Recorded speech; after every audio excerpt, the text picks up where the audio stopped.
Em, Aprendizaje, validación y codificación. Como se vio anteriormente, la distribución de las neuronas dentro de la red es a través de capas, con un número determinado de dichas neuronas en cada una.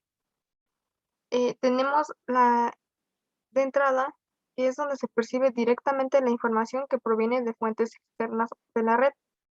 En las ocultas, que son internas a la red y no tienen contacto directo con el entorno exterior, el número de niveles ocultos puede estar entre cero y un número elevado. Las neuronas pertenecientes a las capas ocultas pueden estar interconectadas de distintas maneras, lo que determina, junto con su número, las distintas topologías de redes neuronales.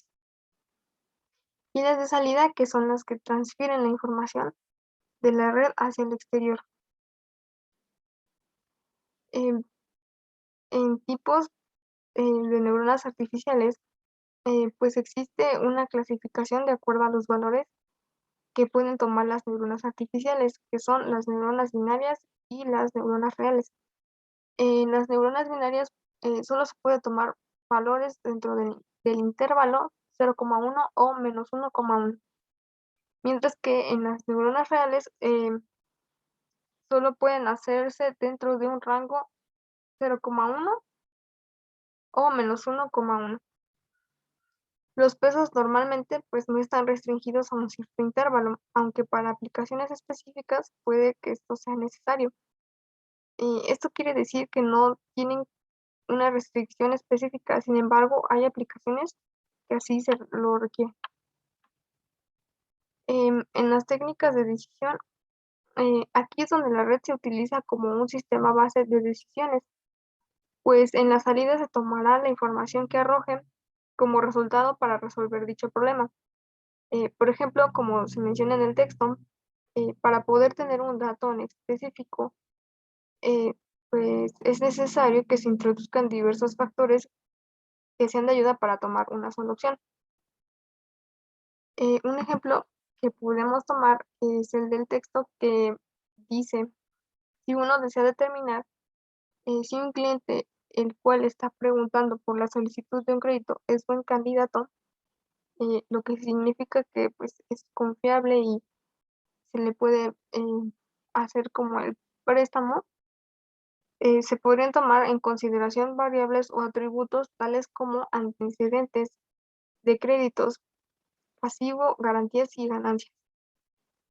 Las variables o atributos pertenecientes a un cliente específico son las entradas al proceso de decisión y el resultado de pues, este proceso podría ser una decisión similar a la, eh, pues como cliente bueno o cliente malo.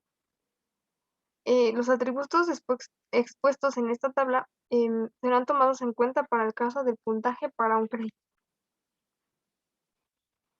Pues a menudo las reglas que se muestran en la lógica o falta de la misma sobre las que se basan las decisiones no son tan obvias.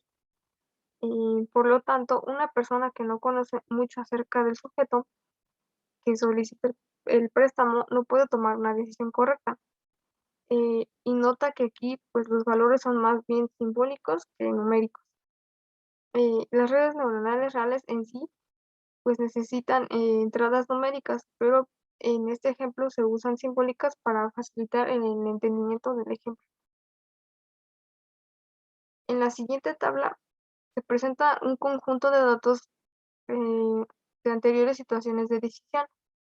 Cada una de ellas es caracterizada por diferentes valores de las variables de entrada con su respectiva decisión, donde 0 es un cliente bueno, 1 promedio y el 2 es uno malo.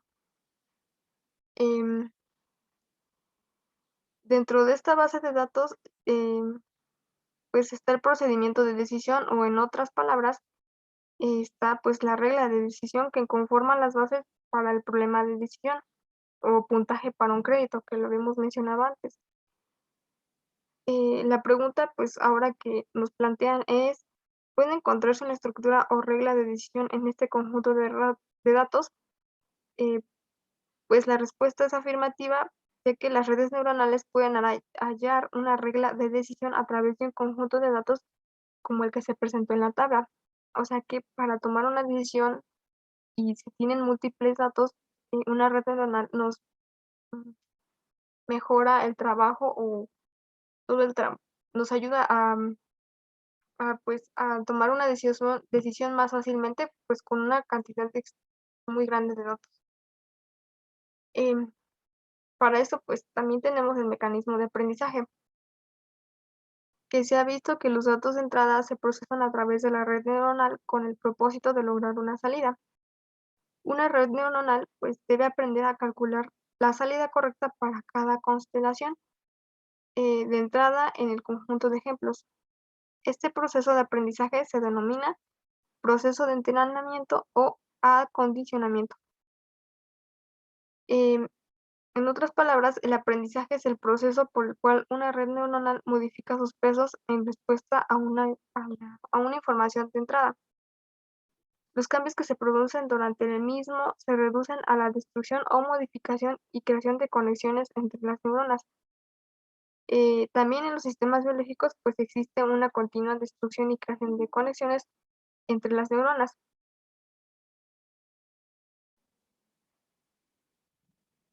En los modelos de redes neuronales artificiales, la creación de una nueva conexión implica que el peso de la misma pasa de tener un valor distinto de cero.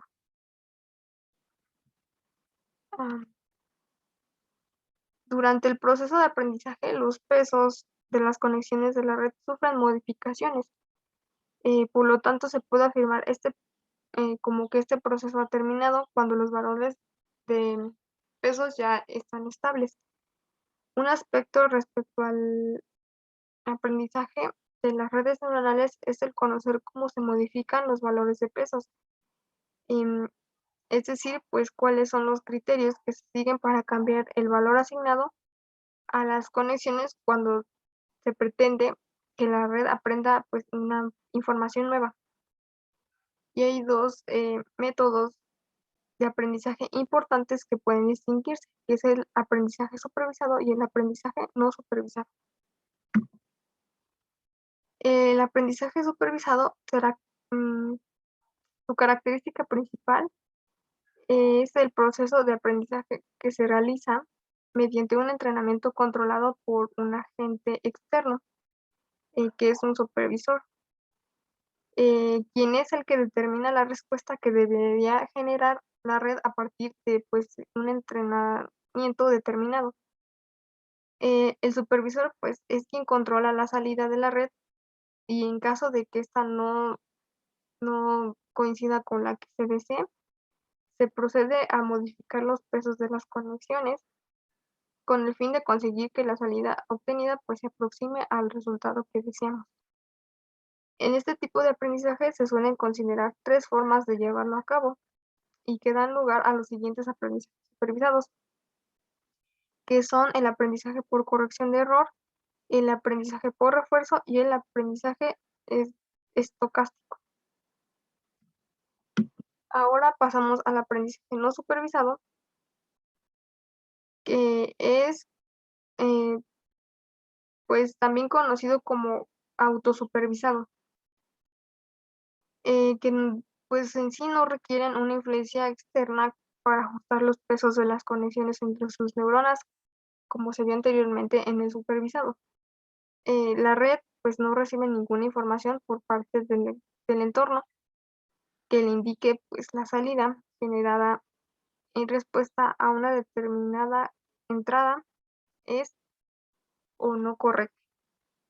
Es decir, pues, no tiene otra vez, alguien que supervise todo su funcionamiento. Y en sí, pues estas redes deben encontrar las características, regularidades o categorías que se pueden establecer en los datos de entrada. Y en cuanto a los algoritmos de aprendizaje no supervisado, en general, pues se suelen considerar dos tipos que dan lugar a los siguientes aprendizajes, em, que es el aprendizaje Hebbiano y el aprendizaje competitivo y comparativo, que son como podemos ver, hay diferencias entre el supervisado y el no supervisado porque, pues, necesitan, ser entrenados, pero en cambio el no supervisado lo hace de una forma, llamémoslo así, automática.